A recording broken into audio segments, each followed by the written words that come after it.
Donc j'aime bien faire des séries parce que ça permet de... Enfin, le refuge, le fait que ce soit 2 réunions par jour, c'est assez intense justement pour aller en profondeur, pour aller creuser les choses. Et donc c'est toujours un régal que de préparer ces séries pour chacun d'entre vous.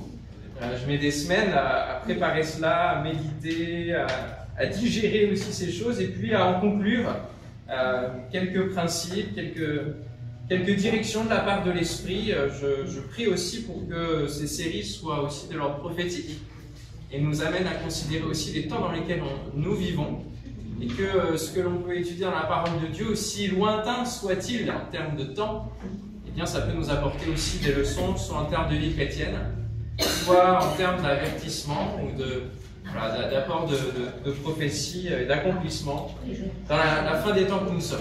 Parce qu'il ne faut pas se leurrer, on est déjà dans la fin des temps. Il n'y a pas de problème là-dessus. Alors, le premier épisode. Le premier épisode a pour titre « Séparons-nous du prince de ce monde ».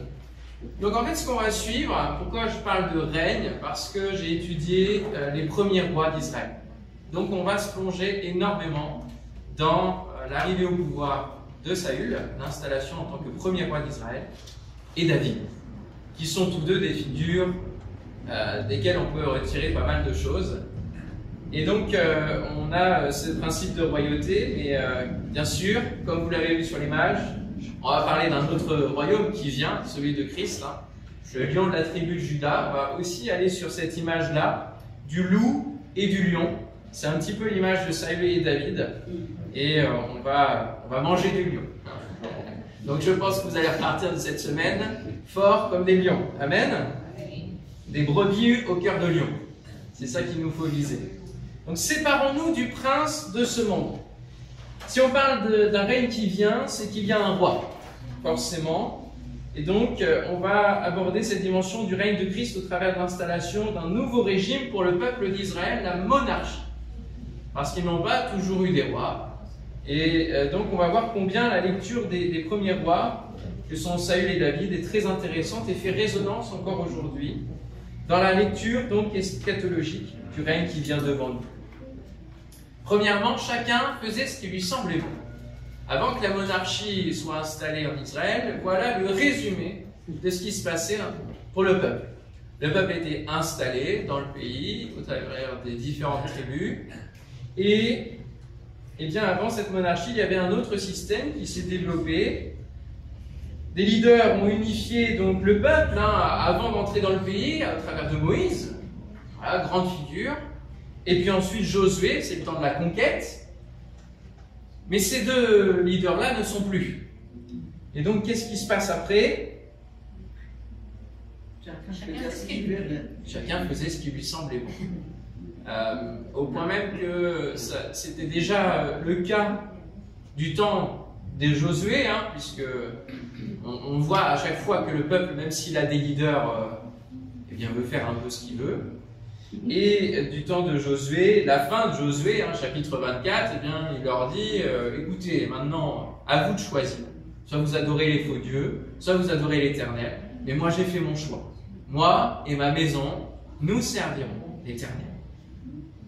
Donc déjà, c'était un état de cœur, un état spirituel du peuple, où le leader, finalement, finissait par se séparer du peuple en disant écoutez, voilà, je vous ai conduit jusqu'à la conquête, j'ai été conduit par le Seigneur pour cela. Et maintenant à l'aube de sa mort, qui est arrivée, il a dit, moi je me positionne, à vous de vous positionner. Il leur a redonné cette responsabilité-là, de se positionner vis-à-vis de l'adoration de l'Éternel ou des faux dieux. Et va s'en suivre une période qui s'appelle la période des juges.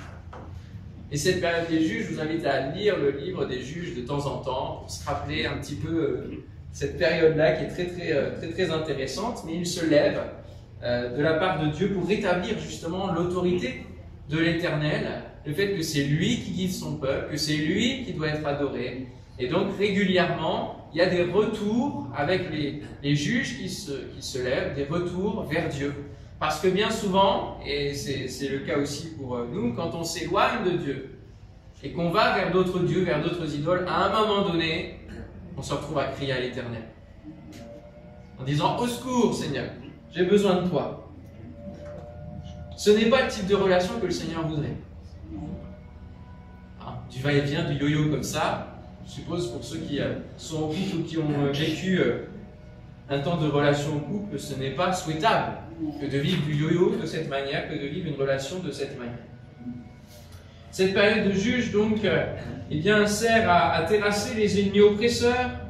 Et donc, il y a une alternance de temps de flou spirituel, d'idolâtrie, je dirais même orgiaque, tellement c'est sur tous les monts, sur tout arbre vert, hein, disent les prophètes aussi, donc ça continuera bien plus tard.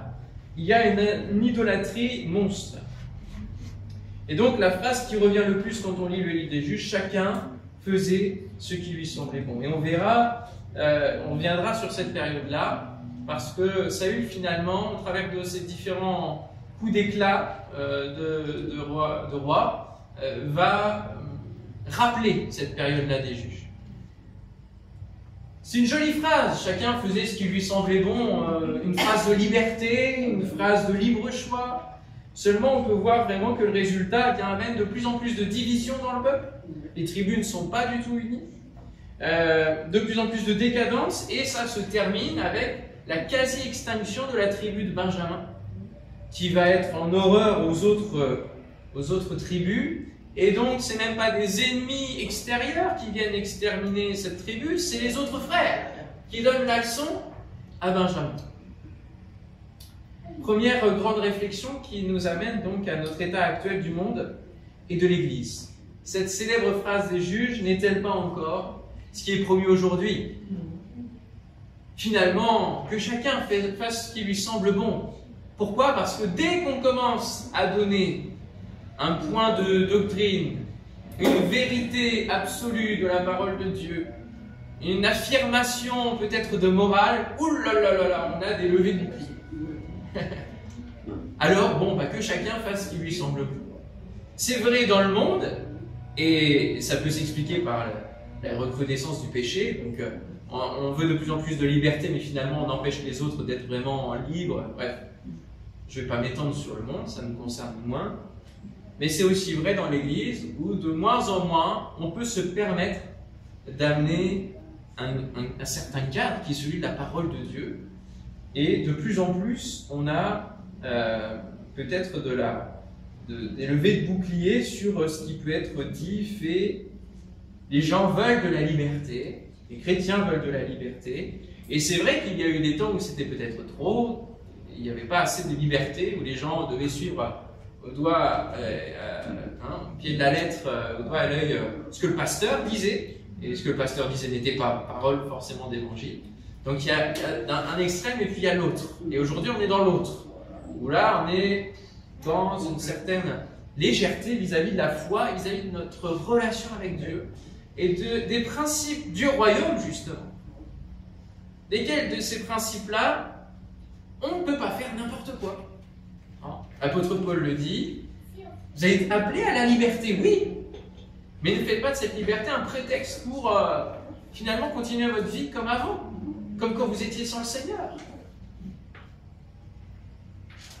Il faut de la liberté, du libre choix, que personne ne se sente obligé, blessé. Et finalement, dans 2 Timothée, l'apôtre Paul dira « Je t'en conjure devant Dieu et devant Jésus-Christ, qui doit juger les vivants et les morts, et au nom de son apparition et de son royaume, prêche la parole, insiste en toute occasion, favorable ou non, reprend, censure, exhorte avec toute douceur et en instruisant. » Il ne s'agit pas là de marteler et d'être méchant, de partir dans du légalisme, parce que ça c'est aussi un autre extrême. Mais il y a besoin parfois de reprendre et de dire là mon frère, ma soeur, ça ne peut pas marcher en fait. Ce que tu espères de tout ton cœur, si tu passes par ce chemin-là, ça ne peut pas fonctionner. Parce que Dieu ne fonctionne pas comme cela. Son royaume ne fonctionne pas comme cela. Car il viendra un temps où les hommes ne supporteront pas la saine doctrine. Mais ayant la démangeaison d'entendre des choses agréables, ils se donneront une foule de docteurs selon leurs propres désirs, détourneront l'oreille de la vérité et se tourneront vers des fables. Aujourd'hui, la notion de vérité est véritablement délitée parce que le monde émet aussi dans l'Église. On n'ose plus dire que nous avons la vérité. Et la vérité, elle se trouve en une personne qui s'appelle Jésus. Je suis le chemin, la vérité et la vie. Et même aujourd'hui, dans notre témoignage, parfois, quand on est vis-à-vis de gens qui nous amènent aussi leur foi à eux, on pourrait être tenté, pour ne pas les blesser, pour ne pas, par peur peut-être de les refroidir vis-à-vis de l'Évangile, de dire, nous, on croit à ça. Et cette chose-là à laquelle tu crois, ça peut être dangereux pour toi. Là, des personnes qui viennent nous parler d'expériences transcendantales, de différentes choses. On a parmi nos voisins, on a eu une personne qu'on a eu à libérer d'esprits mauvais, qui était chrétienne, donc qui avait une base de foi, etc. Et bon, elle a marché, elle a laissé des portes s'ouvrir, donc on a dû chasser différents démons. Et la voisine du dessus a entendu, parce que forcément ça fait du bruit, hein, les manifestations démoniaques, même s'il ne faut pas laisser libre cours trop longtemps, mais ça fait du bruit. Et cette autre voisine du dessus, qui nous connaissait bien, c'est elle qui nous avait déjà alerté sur le phénomène. Elle était venue vers nous, puisqu'on avait parlé de la foi, tout simplement.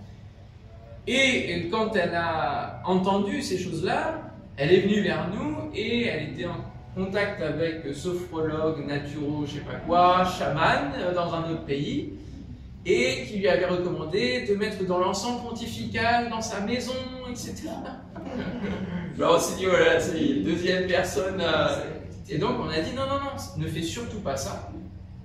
Parce que c'est dangereux, en fait, ça va t'amener plus de démons que ce que tu cherches à éviter de... Parce qu'elle avait peur qu'en fait, que ces manifestations de la voisine en dessous viennent sur elle, viennent dans sa maison. Donc on lui a dit, non, l'encens pontifical, tu laisses tomber, en fait. Et elle l'a fait, alors qu'elle ne connaissait que depuis quelques mois, et que le chaman, elle le connaissait depuis plusieurs années, donc elle aurait pu avoir confiance plus en le chaman, et on aurait pu se dire, oh là là, bon, bah... Écoute, vous voyez, on pouvait ne rien dire. On pouvait se taire, on pouvait être un peu dans le compromis en disant, écoute, ça, nous, bah, on n'y croit pas trop, mais... Non, une autre voisine qui voulait venir faire le pendule pour deviner le sexe de Théo qui était à venir, on lui a dit, ah non, ça, on ne fait pas chez nous. Et tu ne feras pas ça chez nous.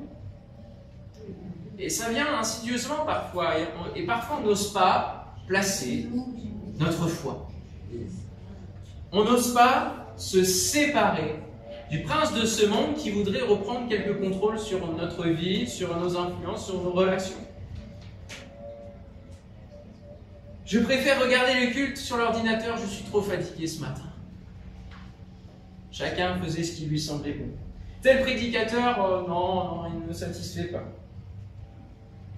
On a une possibilité aujourd'hui, grâce au réseau, grâce à YouTube, et c'est le progrès, c'est ainsi, on a une possibilité d'écouter plein de monde. Il faut avoir du discernement. Et en même temps, il ne faut pas que nous puissions avoir une certaine nonchalance à la vie d'église, parce qu'on a tout ça. Mes frères et mes sœurs, je vous invite véritablement à considérer ces choses comme des compléments de ce que vous pouvez avoir dans votre église locale, mais que ça ne soit pas la priorité. Et vous voyez, dans notre implantation, là, on a une chrétienne qui est arrivée il y a quelques mois, après être restée 4 ans chez elle, depuis le Covid.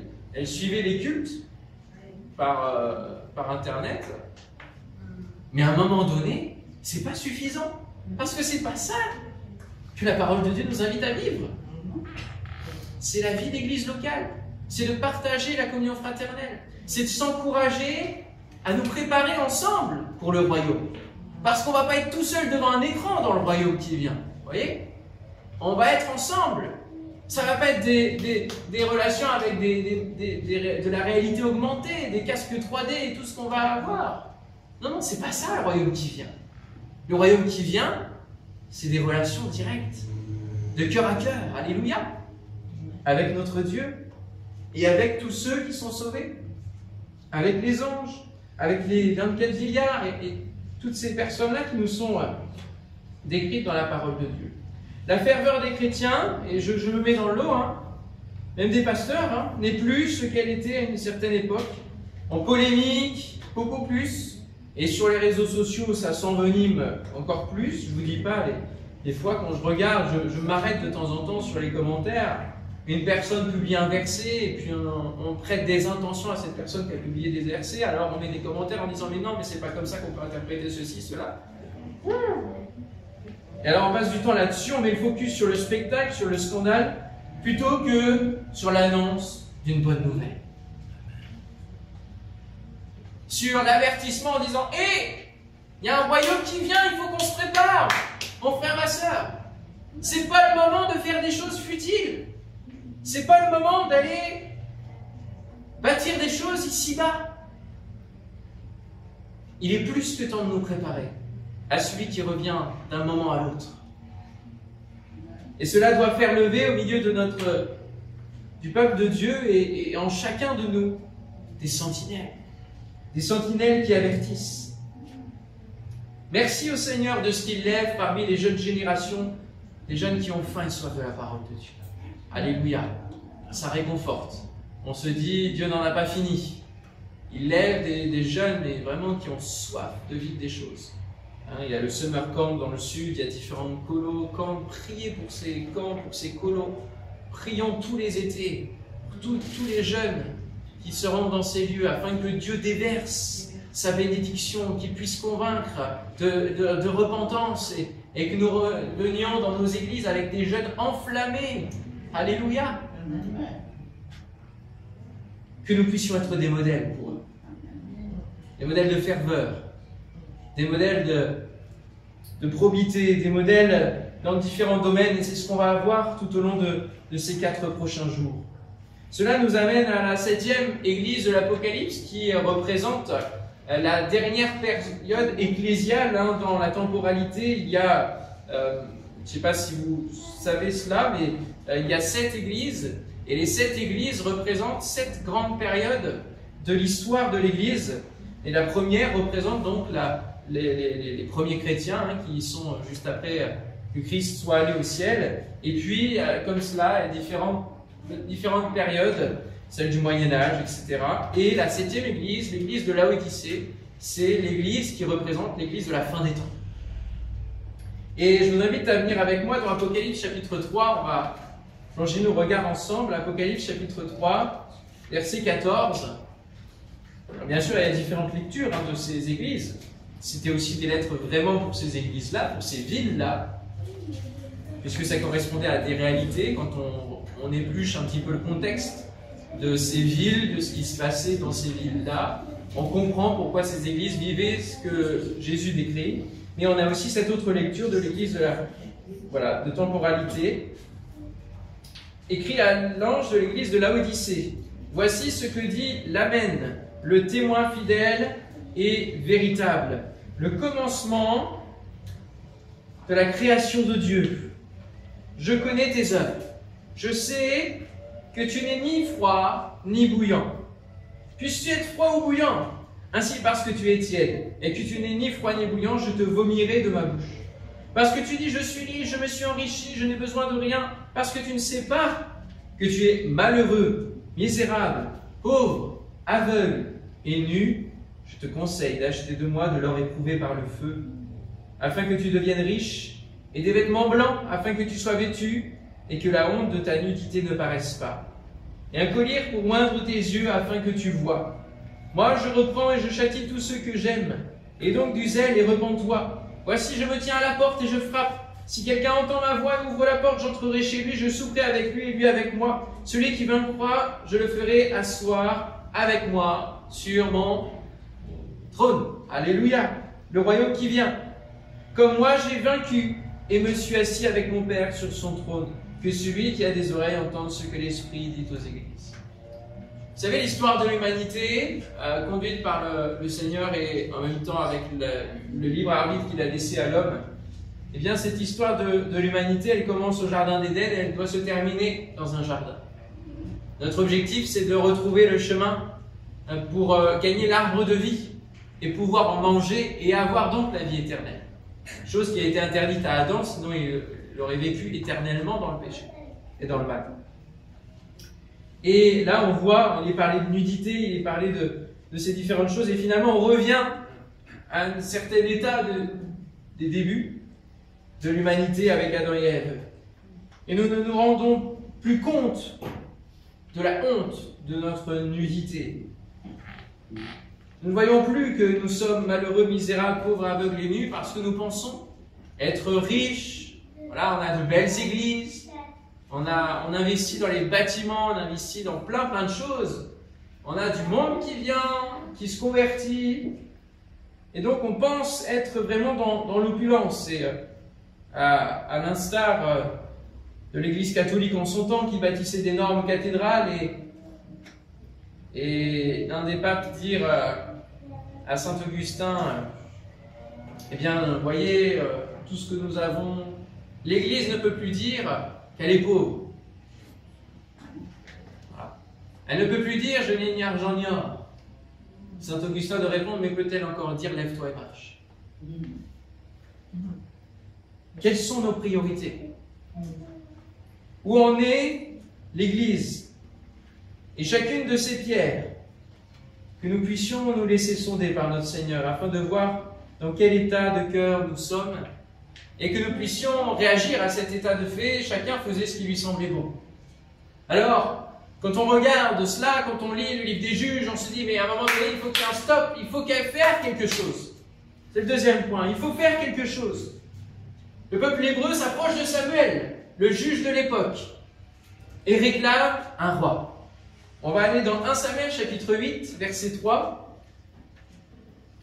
1 Samuel chapitre 8, verset 3, et je vous encourage, dans vos moments personnels, de pouvoir lire, reprendre ces livres, le livre des Juges, et puis ensuite de reprendre à partir de 1 Samuel, de vous y plonger, de méditer ces choses-là sur votre cœur.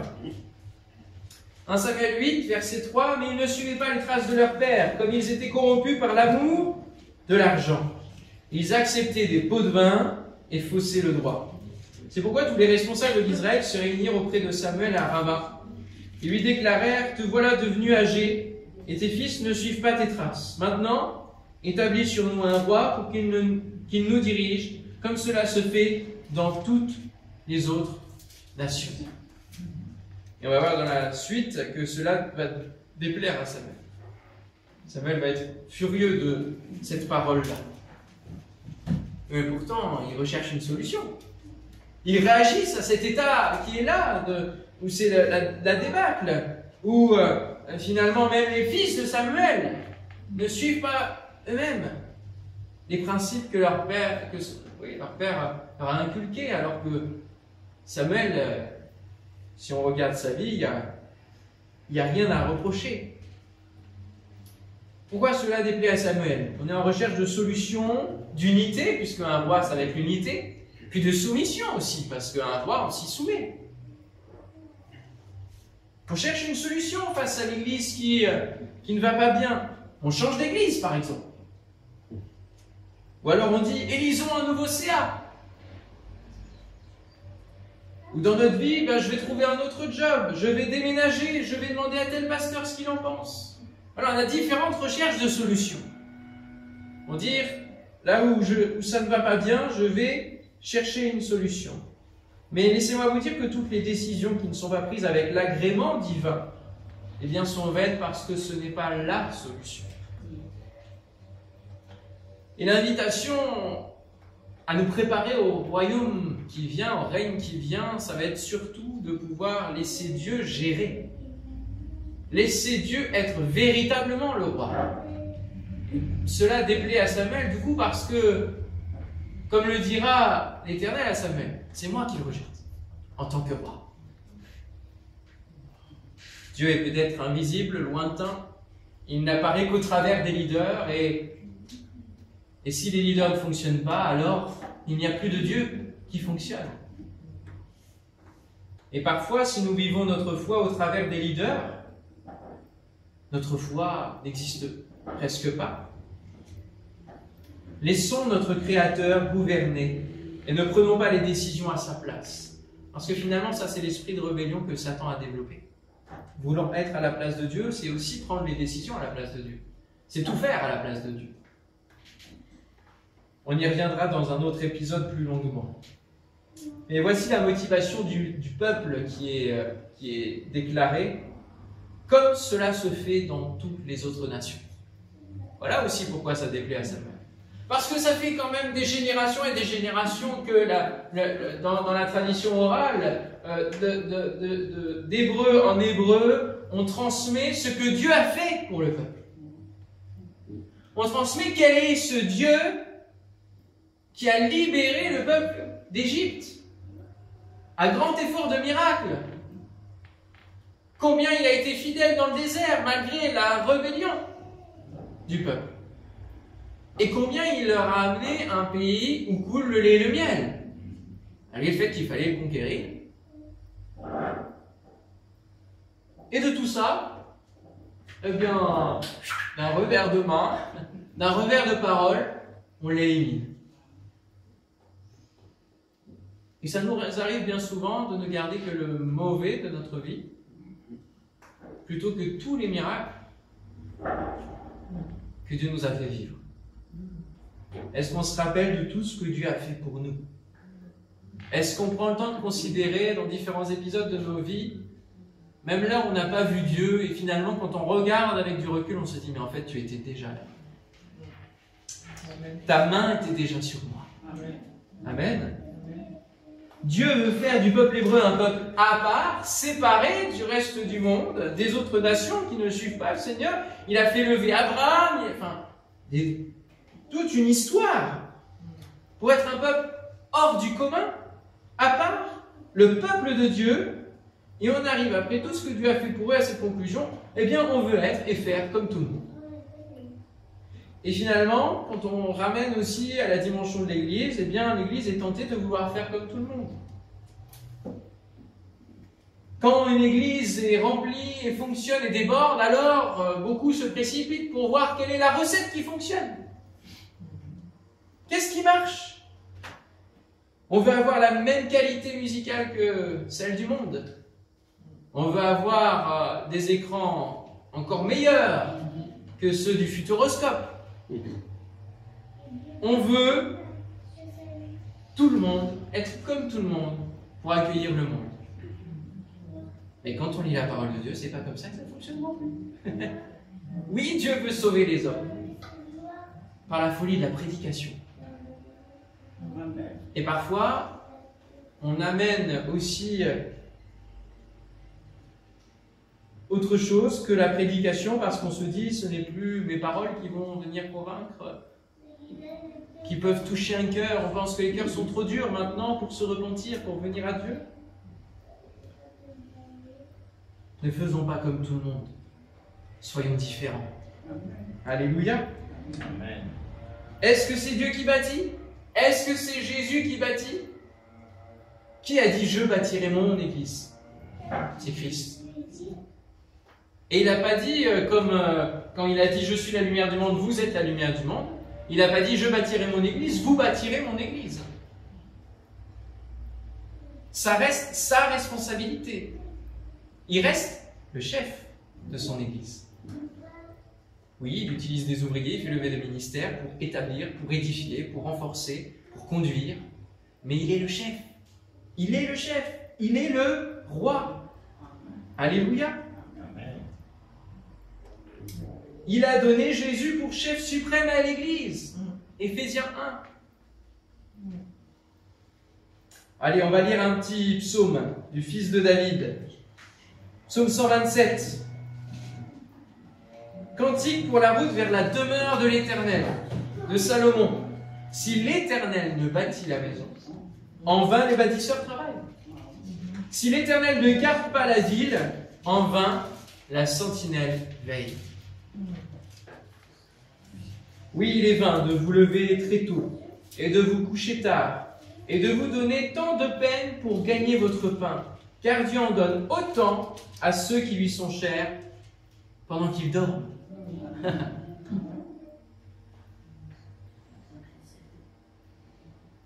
Quelle est la dimension de ton service dans l'Église si tu n'as pas Dieu véritablement dans une relation forte avec lui? À quoi ça rime ce que tu fais? Qu'est-ce que tu cherches? Quel est ton objectif? Est-ce que c'est d'avoir une place? Un mini-royaume dans le royaume? C'est tentant, parce que la chair, elle est là. Hein, elle peut pas... Voilà, il est très honnête entre nous et nous. La chair, elle est là, et parfois, on aime bien avoir un mini-royaume au sein du royaume, en disant, voilà, Seigneur, je suis ton vassal, hein, et je gère d'autres personnes, parce que la chair, elle s'alimente de cela. Pour certains, ça peut être ça. Oui, il faut faire quelque chose lorsque l'état spirituel n'est pas bon. À commencer par nous-mêmes. Quand Dieu nous dit ça ne va pas, il commence à pointer du doigt, finalement, par la conviction de l'esprit, tout simplement, que notre relation ne va pas. Quand il dit ta relation avec moi est inexistante, tu es en perte de foi, tu n'as plus la joie de servir, tes relations n'ont plus de paix, tu cèdes à la tentation facilement. Il faut réagir. Il faut faire quelque chose. Mais il ne s'agit pas de faire n'importe quoi et de continuer de prendre le contrôle de la situation. C'est tentant. Mais bien au contraire, quand quelqu'un est fatigué en voiture parce qu'il a conduit longtemps, qu'est-ce qu'on fait? On s'arrête et puis on prend le volant à sa place. Bon. Et celui qui est fatigué doit avoir l'humilité de dire « je te laisse le volant parce que oui, je reconnais que je suis fatigué ». Il faut reconnaître. Quand quelqu'un ne va pas bien physiquement, vous ne lui donnez pas une boîte entière de Doliprane et vous n'allez pas l'amener consulter au garagiste. Vous voyez, vous ne faites pas n'importe quoi comme réaction. Vous comprenez? Mais parfois, spirituellement, on agit comme ça. On sait que ça ne va pas bien, alors on va faire encore plus d'activités dans l'église parce qu'on se dit en étant plus investi dans l'église, ça va aller mieux dans ma relation avec Dieu. Ben non. C'est pas l'activisme qui va répondre, qui va être la solution. Vous voyez? Alors pour prendre la bonne température spirituelle et faire quelque chose de cohérent qui redressera la situation, voici votre solution. Quand la température monte, il faut faire quoi? Il faut faire baisser, il faut la prendre, la température. Et il faut la faire baisser. La solution, c'est un psaume de David, psaume 37, 5. Vous retiendrez, c'est le psaume de la bonne température, 37, 5. D'accord? Qui nous dit, vous connaissez très bien ce texte, je pense, recommande ton sort à l'Éternel, mets en lui ta confiance, et qui c'est qui va agir? Il agira, c'est lui. Alléluia. Quand la température, vous sentez que ça chauffe, psaume 37, 5. Oui Seigneur, je veux me rappeler de cette leçon-là, j'oublie souvent, mais Seigneur, je veux me recommander à toi. Et dans toute situation, c'est toi qui vas agir pour moi. Alléluia. Troisième point, la voie royale. C'est ce qui est très tentant. Nous choisissons souvent ce qui nous paraît le plus cohérent, le plus facile, le plus court comme chemin, quitte à se mettre de nouveau sous un joug. Le peuple ici était prêt à être dépouillé d'une partie de ses biens, parce que Samuel lui va dire, attendez, vous voulez un roi, d'accord, mais ça va être à telle condition, c'est-à-dire qu'il va vous prendre vos terres, il va vous prendre vos enfants pour servir à vos terres, il va vous prendre ceci, cela. Oui, il n'y a pas de problème, on y va. Ouais. Bon, des fois, on ne sait pas à quoi on dit oui. Hein. Mais ils étaient prêts à être dépouillés parce qu'ils voulaient cette solution-là, la voie royale. Il nous faut un roi, c'est la voie royale, c'est bon. Mais la voie royale, c'est quoi? C'est une voie qui est aplanie, large, pratique, droite, et qui est créée pour le roi, et pas pour le peuple. C'est pour le passage du roi. Et c'est ce que le monde veut également aujourd'hui. Il sera prêt à céder un peu de liberté pour avoir un système dans lequel il se sentira en sécurité. Parce que les maîtres mots de la recherche de ce monde, c'est paix et sécurité, paix et sûreté. Quand ces deux mots seront trompettés par le monde, alors la ruine viendra. C'est l'esprit de Babel, vous voyez? On fait une tour parce qu'on va se faire un nom, on va être en sécurité, on va être en paix. Mais ça va être descendu. C'est la voie royale pour Satan. L'Antichrist. À chaque fois que quelqu'un détient les pleins pouvoirs, c'est l'esprit de l'Antichrist qui est présent. Les dictateurs, le pape, les gourous, même dans le couple, il est bon que les pouvoirs soient sur les deux parents, même dans l'autorité parentale. Quelqu'un qui a les pleins pouvoirs, c'est dangereux. Hitler a constitué une voie royale pour lui-même. La voie royale, c'est pas forcément ce que Dieu veut. Et c'est pas forcément ce chemin-là qui nous fera du bien. Dieu voulait établir une relation directe avec le peuple d'Israël, dès la base des choses, dans ses débuts, et cela a été impossible parce que le peuple était effrayé. Si on lit dans Exode 20, avec Moïse, quand Moïse commence à conduire le peuple dans le désert, Dieu veut se révéler directement au peuple, il veut parler à l'ensemble. Tout le peuple entendait les tonnerres et le son de la trompette. Il voyait les flammes de la montagne fumante. À ce spectacle, le peuple tremblait et se tenait dans l'éloignement. Pourtant, Dieu est un feu. Et ce qu'il fallait qu'il comprenne, c'était un feu qui ne consume pas. Comme le feu du buisson ardent. Un Dieu qui se révèle, un Dieu qui englobe, un Dieu qui sanctifie, mais qui fait du bien, qui réchauffe le cœur. Ça, vous pouvez le retrouver dans mon étude sur le feu de l'année dernière. Ça brûlait beaucoup l'année dernière. Ils dirent à Moïse, parle-nous toi-même et nous écouterons. Mais que Dieu ne nous parle point, de peur que nous ne mourions. Oui, parce qu'on n'allait pas n'importe comment sur la montagne. Moïse dit au peuple, ne vous effrayez pas, car c'est pour vous mettre à l'épreuve que Dieu est venu, et c'est pour que vous ayez sa crainte devant les yeux, afin que vous ne péchiez point. Le peuple restait dans l'éloignement, et Moïse s'approcha de la nuée où était Dieu. Pourquoi Moïse n'avait pas peur de s'approcher? Il aurait pu avoir peur de s'approcher comme le peuple, non? C'était un homme comme les autres, non? Alors pourquoi? Il avait déjà expérimenté Il connaissait Dieu. Il connaissait beaucoup plus Dieu. Et oui, il connaissait le Seigneur, il avait expérimenté en effet, il avait tissé une relation de proximité avec Dieu. Et quand on tisse une relation de proximité avec Dieu, on comprend déjà qu'il y a la crainte et qu'il n'y a pas de légèreté, et en même temps on n'en a plus peur. C'est la crainte, mais on n'en a plus peur. Et l'éloignement de Dieu crée tout de suite l'idolâtrie de quelqu'un ou de quelque chose d'autre.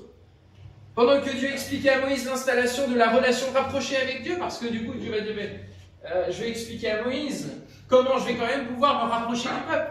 Ça va être au travers du tabernacle, où chacun va pouvoir s'approcher de Dieu, sans crainte, sans peur normalement. Et bien pendant qu'il est en train d'expliquer à Moïse comment il veut créer cette relation avec le peuple, qu'est-ce qui va se passer? Le veau d'or apparaît, le veau d'or est sorti. Il n'est pas bon que tu laisses ta foi être portée par des prédicateurs, mon frère, ma soeur. Il faut que tu te nourrisses toi pour ta propre relation avec Dieu. La voie royale, c'est de laisser les autres prier pour toi et à ta place. C'est de laisser l'annonce de l'évangile aux autres. Oh, il y a un groupe d'évangélisation dans l'église, ça les concerne eux, c'est leur appel, c'est leur ministère. La voie royale, c'est de laisser le service dans l'église, de laisser le service au refuge aux autres. C'est bien plus tranquille. Alors je ne dis pas que de temps en temps, il faut aussi laisser les autres faire parce qu'on a besoin de repos et de vacances. Hein. Comprenez-moi bien. Si on se met tous à servir là, il n'y a plus personne à servir au final. Mais on ne se moque pas de Dieu. Ce qu'un homme aura semé, il le moissonnera aussi. Et je rajouterai, ce qu'il n'a pas semé, il ne récoltera rien. Le problème, c'est que ce sera tranquille aussi pour ce chrétien-là de laisser l'Antichrist se mettre en place. Il ne verra rien du tout.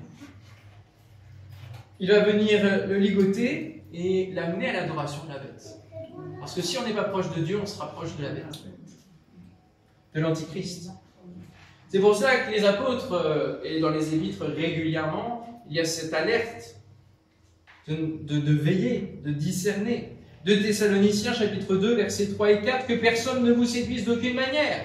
Car il faut que l'apostasie soit arrivée auparavant et qu'on ait vu paraître l'homme du péché, le fils de la perdition, l'adversaire qui s'élève au-dessus de tout ce qu'on appelle Dieu ou de ce qu'on adore, jusqu'à s'asseoir dans le temple de Dieu, se proclamant lui-même Dieu.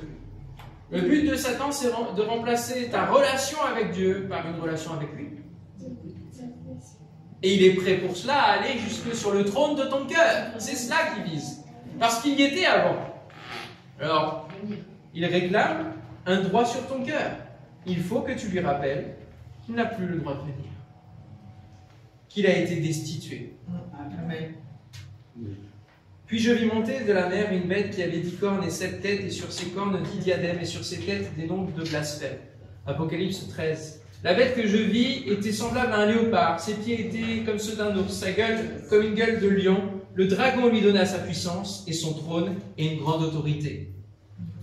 On comprend qu'avant le règne qui vient, celui de Christ, il y en a un autre qui est là et qui s'établit de plus en plus. Et je vis l'une de ses têtes comme blessée à mort, mais sa blessure mortelle fut guérie. Et toute la terre était dans l'admiration derrière la bête.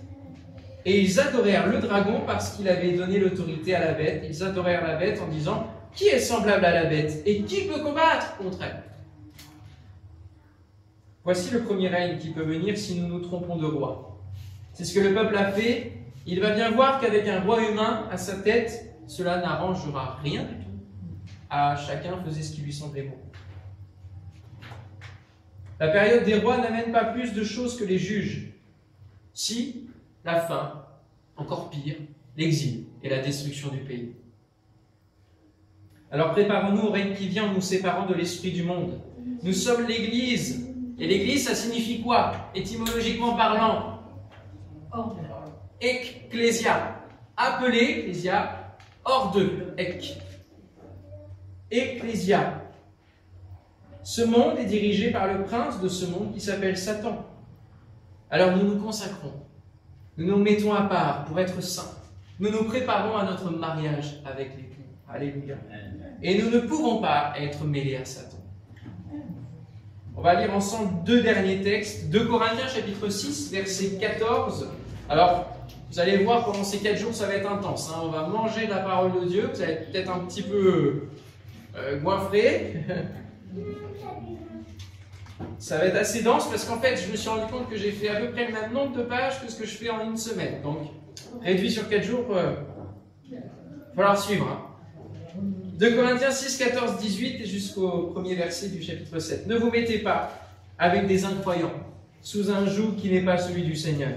En effet, ce qui est juste peut-il s'unir à ce qui s'oppose à la loi?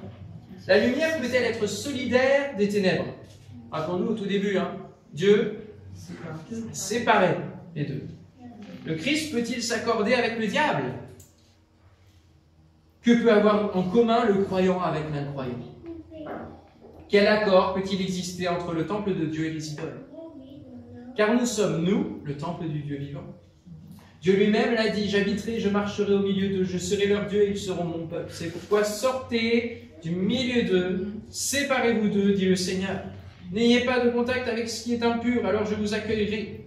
On comprend que, alors que le tabernacle était quelque chose d'extérieur et de physique, pour le peuple d'Israël, il fallait sortir, c'était saint. Nous sommes le temple de Dieu. La relation, elle est là, Dieu réside en nous. Et donc il faut d'abord se séparer de ce qu'il y a de mauvais dans notre propre cœur. Et puis, de ceux qui voudraient influencer d'une mauvaise manière sur nous. N'ayez pas de contact avec ce qui est impur, alors je vous accueillerai. Je serai pour vous un père et vous serez pour moi des fils et des filles, dit le Seigneur le Tout-Puissant. Mes amis, puisque nous possédons ce qui nous a été promis en ces termes, purifions-nous de tout ce qui corrompt le corps et l'esprit, pour mener ainsi une vie pleinement sainte en révérant Dieu. Alléluia.